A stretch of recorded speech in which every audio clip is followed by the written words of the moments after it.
Chop. Chop the onions. Please chop the onions finely for the soup, as it will help them cook faster.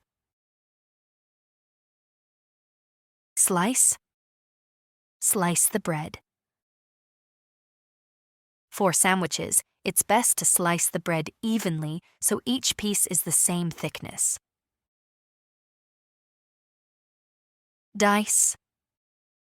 Dice the carrots. To make the salad colorful, remember to dice the carrots into small, uniform cubes. Peel. Peel the potatoes. Before boiling, you should peel the potatoes thoroughly using a vegetable peeler. Grate. Grate the cheese. I like to grate some fresh Parmesan cheese over my pasta just before serving. Mix. Mix the ingredients. To make the cake batter smooth, mix all the ingredients thoroughly with a whisk. Stir. Stir the soup. Remember to stir the soup occasionally to prevent it from sticking to the bottom of the pot. Whisk. Whisk the eggs. For fluffy scrambled eggs, whisk the eggs vigorously until they are light and airy. Boil. Boil the water. Please boil the water for the pasta until it reaches a rolling boil with many bubbles. Simmer. Simmer the sauce. Let the tomato sauce simmer gently on low heat for 20 minutes to develop its flavors. Fry. Fry the eggs. I prefer to fry my eggs sunny side up for breakfast with a little bit of butter. Bake.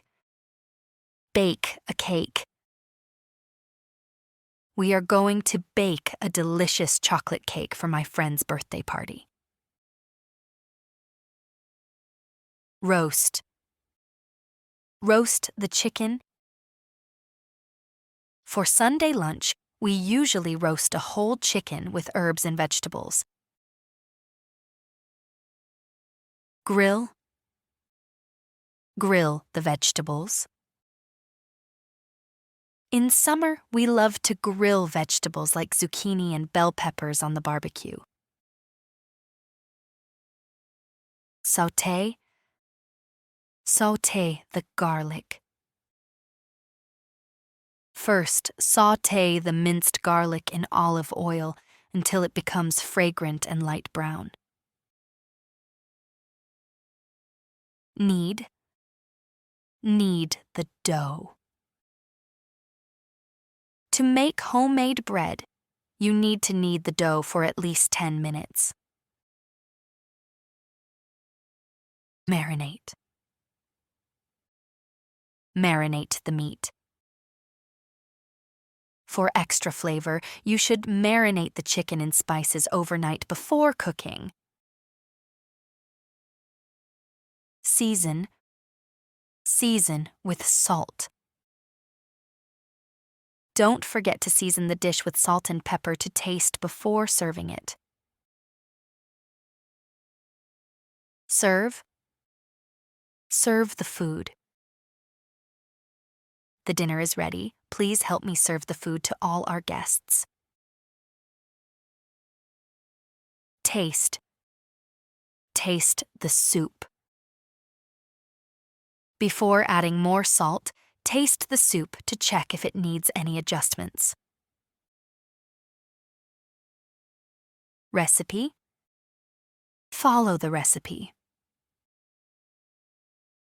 This recipe for apple pie is very old, passed down from my grandmother.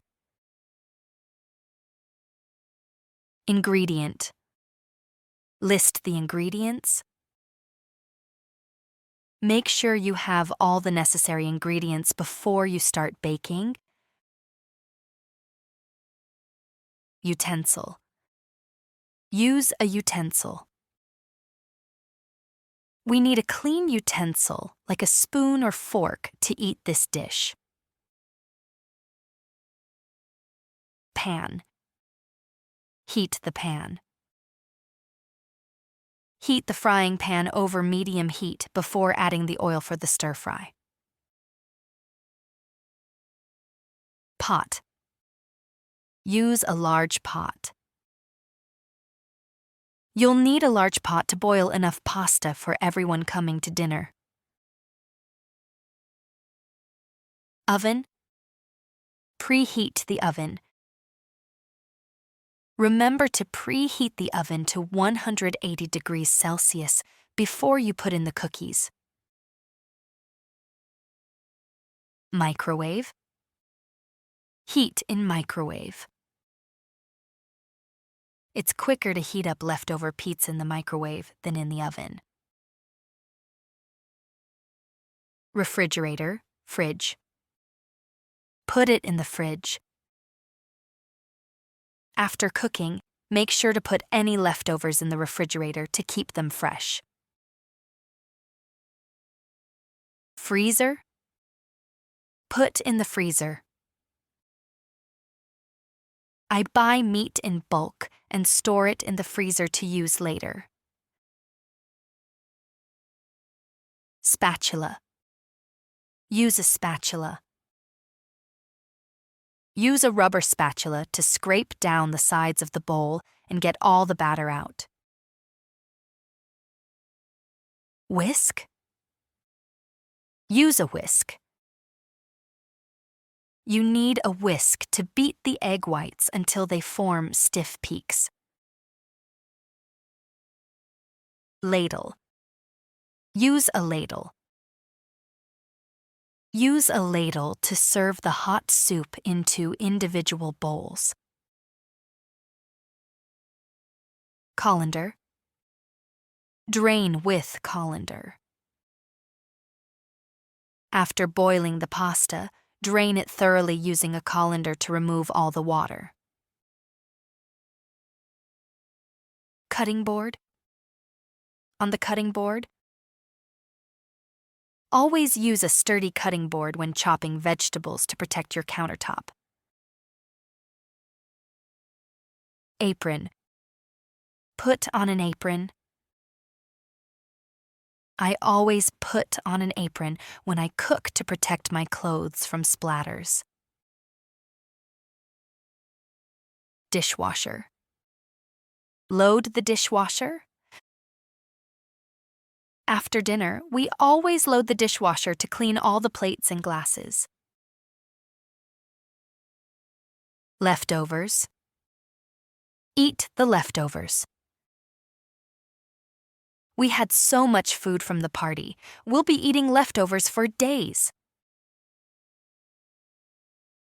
Raw. Eat raw vegetables.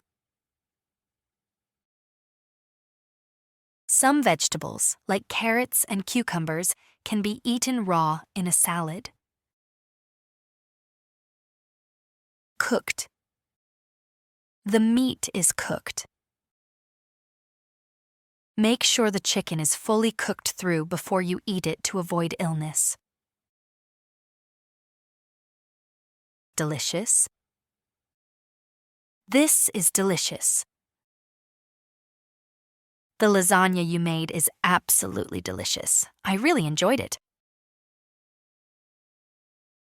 Spicy. This food is spicy.